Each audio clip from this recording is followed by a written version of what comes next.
You grew up before anyone asked you to. Before bedtime stories could soften the world, you were already reading the instructions on how to survive it. You learned to be small and useful. You learned to keep your voice steady when the room around you trembled. You learned how to finish other people's sentences because saying nothing was sometimes the only way to keep things calm. You carry that early training like a secret tool belt. You know how to fix things, moods, plans, arguments, often without being asked. You are the one who remembers birthdays, who smooths over fights, who knows when to make the joke so the silence melts. And yet, in quieter rooms, you feel a small, persistent tiredness. You feel like a guest in your own life, present, competent, but not always allowed to be undone. It's both a comfort and a cage. This isn't just a quirk. It's a reflection of a deeper cognitive pattern.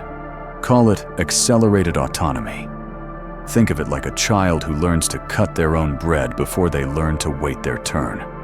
The skill is useful.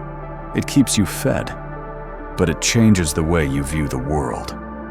Psychologists describe patterns like this as adaptations, strategies the mind builds when the environment asks for speed and self-reliance.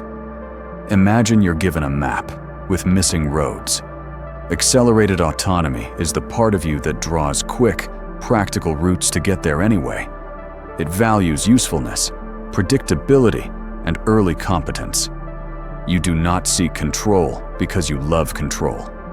You seek it because at some point, not controlling meant things fell apart. Your behavior, your careful speech, your early seriousness, your habit of carrying emotional luggage for others is a direct result of that adaptation.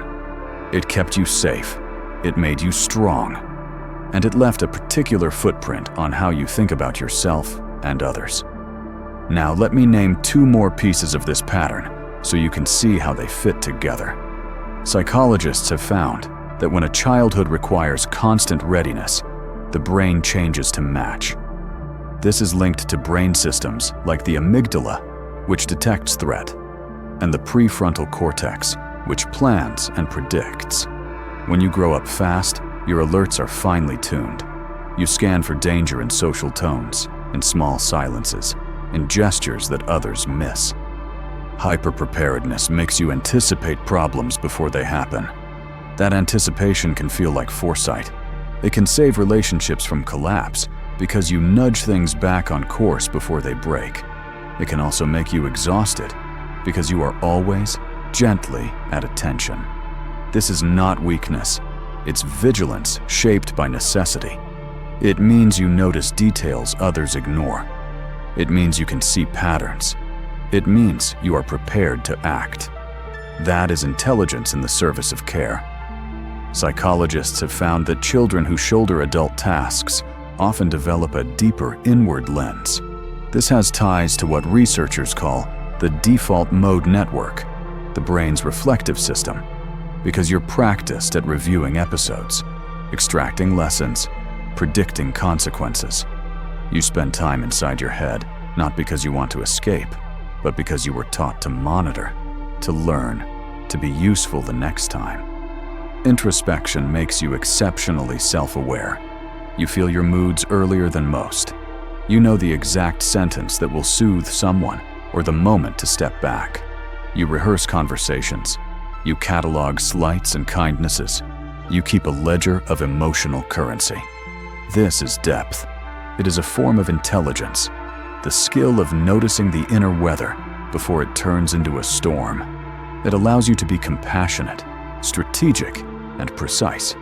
It allows you to be indispensable in crisis. But here's the paradox.